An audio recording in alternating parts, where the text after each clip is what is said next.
मुख्यमंत्री माझी लाडकी बहीण योजनेअंतर्गत फॉर्म भरलेल्या अनेक महिलांना आता बँक खात्यामध्ये 3,000 रुपयांची रक्कम जमा होतानाचे चित्र पाहायला मिळत आहे। सोलापुरात देखील अनेक महिला लाभार्थ्यांना बँक खात्यामध्ये 3,000 रुपये जमा झालेले आहे। सोलापुरात एका गर्भवती मुस्लिम महिलेला देखील लाडकी बहीण योजनेचा लाभ मिळालेला आहे। त्या महिलेच्या खात्यात 3,000 रुपयांची रक्कम जमा झाल्यानंतर त्या महिलेची काय प्रतिक्रिया होती पहा।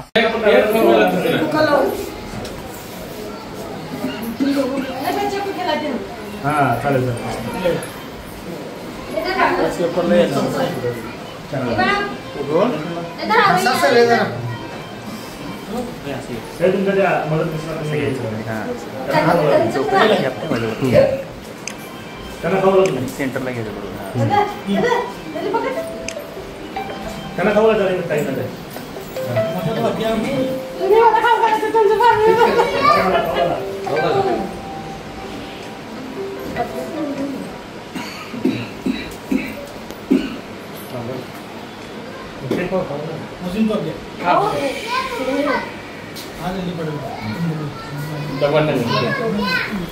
मैं शिव मागा मेरी तरफ से लाडकी बहन योजना का फॉर्म भरी थी। मेरे अकाउंट में 3,000 रुपये आए स्वयं।